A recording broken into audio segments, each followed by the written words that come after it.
Hey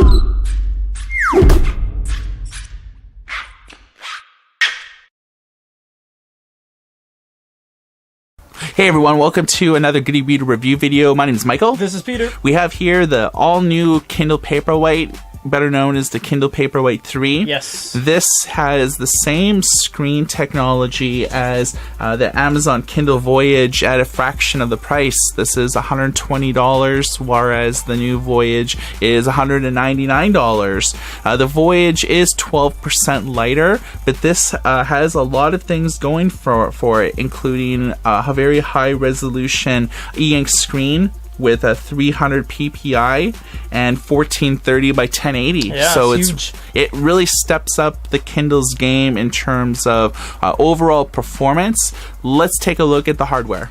So the Kindle hasn't changed much from the last generation, and you can see the side-by-side in our comparison video. The back Amazon engraved logo is now no longer piano underneath all the letters. It is just plastic matte. Of course, Amazon still does not have any manual page turn buttons, so you're forced to use everything on the screen. It is not a flush screen and bezel. It is about 1 millimeter deep, unlike the Kindle Voyage. You have a power button, light indicator, and a micro USB port for transferring data. The front Kindle logo has become piano finish instead of the back now, whereas the old Amazon Kindle Paperwhite 2 was white. So this is the home screen for the all-new Kindle Paperwhite. As you can see here, that if you've ever used a Kindle before, modern Kindle, you'll notice that there's the home, back, glow light, shopping, search, and Goodreads option. Goodreads is a social book discovery network. You can form virtual book clubs. You can switch things between list view and cover view. You can create collections if you have a lot of books. There's an experimental web browser, and a future video will show you exactly how to use this. I love it. 7 generations of Kindles. Right. 3 Paperwhites later. Yeah. Experimental browser. So you have books that are on the cloud, which are books that you've purchased maybe on other e-readers, tablets, smartphones, and whatnot, but then aren't necessarily on the device. And you can toggle back and forth to choose what's actually on the storage. Yeah, so you can keep your e-reader nice and clean. Let's take a look at the reading experience. We have Sycamore Row by John Grisham. So page turns are to be expected, as expected, are very clean, refreshes every 6 to 10 pages kind of thing. We have different options here. We have text. This is probably the most go-to you're going to be going to because it is everything here. This is the size, margins, line spacing, and fonts. Back in the Paperwhite 2, Cecilia was the default font. Now we're sitting on Bookerly as the default font. Here's the differences between the two of these fonts.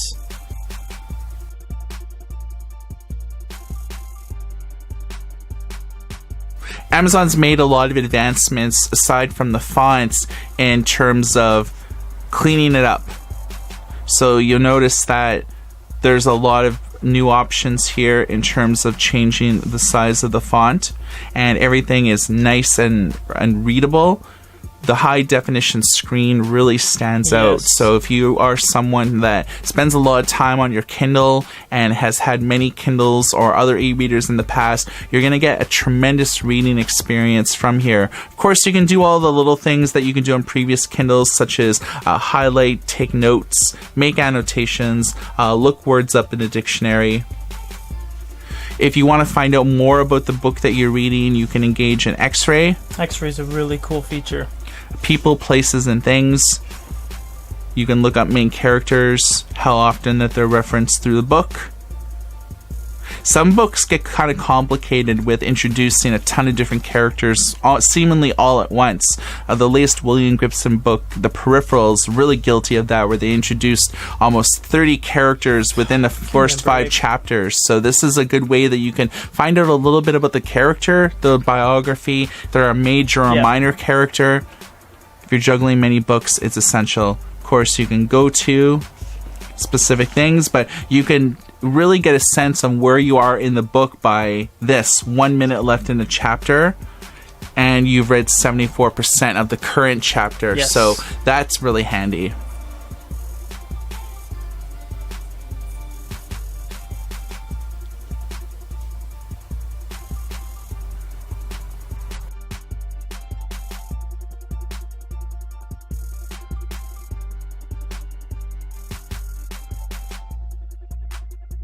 We know it's an e-reader, so you're meant to read books, but this handles PDFs rather well. So this is the Dungeons and Dragons Monsters Manual. We choose this because it has an even mix of shades, text, and pictures. So we're just going to do some pinch and zooms. You have to be very patient with it because pinch and zooming can take a while. You'll notice you have a mini map with a locator showing you where you are on the page.